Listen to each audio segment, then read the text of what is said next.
All right, so have you ever looked at something that you use every day and thought about like where it actually came from? Oh, yeah, all the time, especially with all the supply chain issues lately, it's hard not to. Yeah, exactly. So today we are going to do a deep dive into how companies choose where to actually manufacture the things they sell. Like how do they figure out where to put their factories? Yeah, it's a pretty complex decision. It's not just about finding the cheapest labor or whatever. There's like way more nuance than that. There's all these different factors that play into it. Definitely like global economics, consumer behavior, political stuff, even things like exchange rates. Whoa. Exchange rates. Like I know those can be crazy, but how do they actually impact where a company decides to make something? Well, we'll get into all that, but basically companies have to weigh a lot of different forces, some pushing them to concentrate production in one place and others pushing them to spread things out across the globe. So kind of like a tug of war between centralizing and decentralizing. Okay, well let's start with the factors that favor concentrated production because I know our research points to something called like a high value to weight ratio as being a major factor. Right, so this is like a fundamental concept in deciding where to manufacture goods. And they use the example of the automobile industry.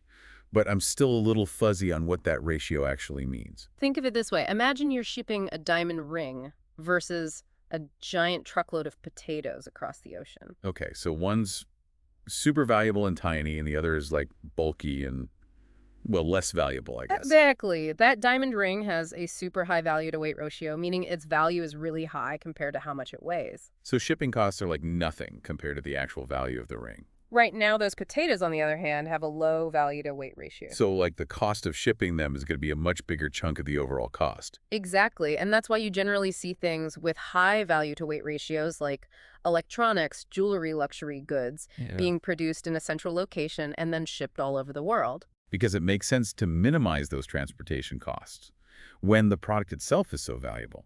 Right. And cars fall into that category too. Okay, so that makes sense for like, a basic car. Yeah. But what about all the different variations and customizations that people want these days? That's a great point because sometimes, even with a high value to weight ratio, there are other factors at play.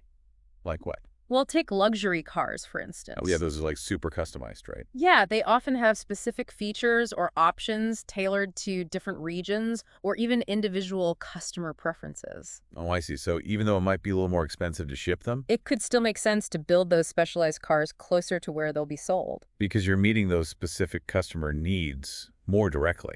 Exactly. So it's not just about the product itself, it's also about how it's tailored to the market. That's a key takeaway for sure. Now, our research also mentions this thing called flexible manufacturing technology as another reason to favor concentrated production. Right, so this is like a game changer in manufacturing. But what is it exactly? It's like I picture robots or something. But You're not far off. Basically, imagine a factory that can seamlessly switch from making one type of product to another, all on the same production line. wow, so instead of having like separate factories for different products, You have this one super adaptable facility that can do it all. so like it could go from making sedans to SUVs to even electric vehicles all in the same place? Precisely. It's like a giant Lego set that can be reconfigured to make whatever you need. Okay, so how does that actually work? Like, are we talking about a bunch of robots running around?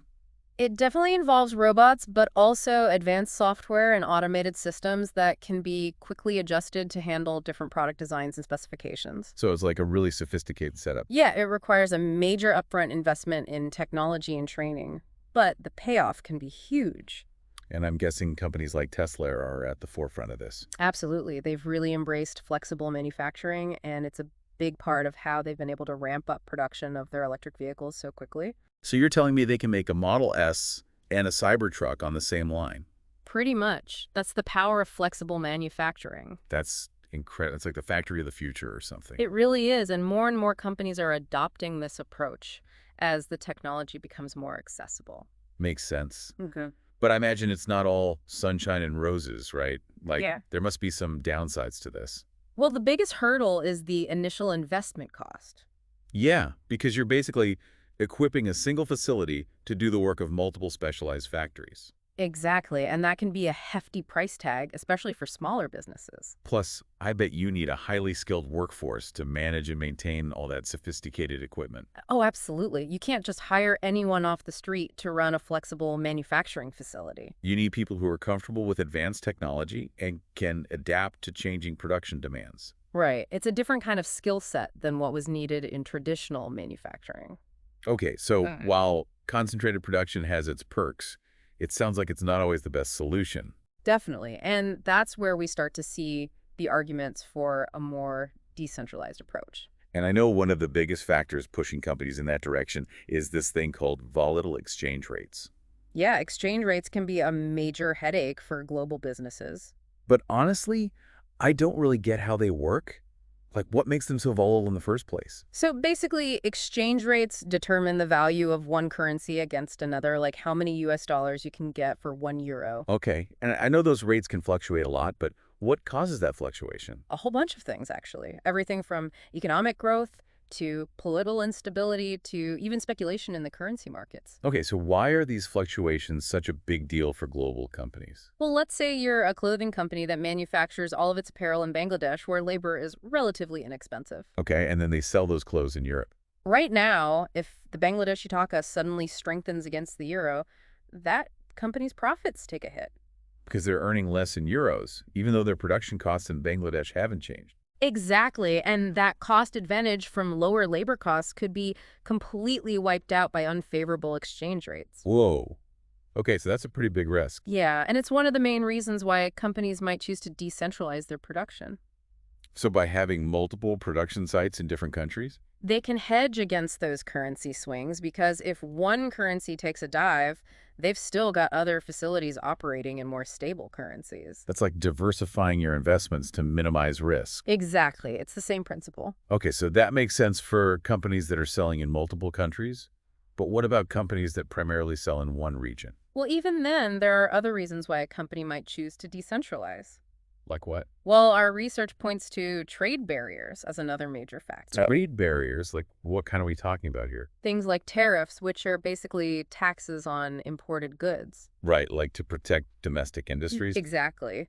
Then there are quotas, which restrict the quantity of certain goods that can be imported. Okay, so like a limit on how much of something can come in from another country. Right. And then you've also got a whole web of regulations and standards that can differ from country to country. Okay, so all of that can make it really complicated to sell your products in another country. Exactly. And that's why some companies choose to set up production facilities within those target markets. So they can avoid those trade barriers altogether. Right. It's often cheaper and easier to just manufacture the goods locally. Okay, that makes sense. But it seems like we're getting back to that tug of war between centralization and decentralization. Yeah, it's a constant balancing act for global companies. Like we talked about how cars with their high value-to-weight ratios seem to favor centralized production. Right, but then you have factors like volatile exchange rates and trade barriers pushing companies to spread things out. It's like a global puzzle. It really is, and our research specifically points to the automobile industry as a prime example of this complexity. Because they're dealing with all of these conflicting pressures.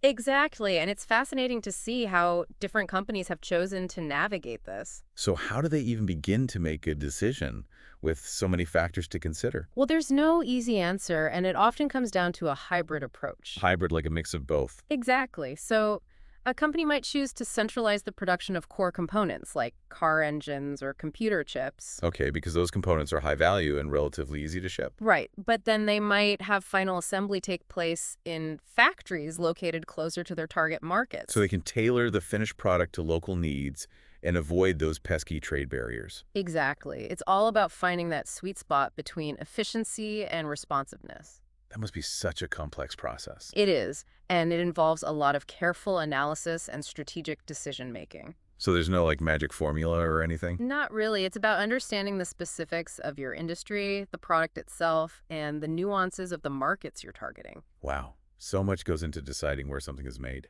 It's amazing to think about, isn't it? Every product you use is the result of this complex interplay of global forces. It's like a hidden world that we don't often think about. Yeah, but it's one that has a huge impact on our lives. Well, I know I'll never look at my phone the same way again. Me neither. It's like a little window into the global economy. Exactly. So next time you're shopping for something, take a moment to think about where it came from and all the factors that went into getting it there. It's pretty fascinating when you stop and consider it. Yeah, you might even start to notice some patterns in where different types of products are made and why. It's like a real-world economic puzzle.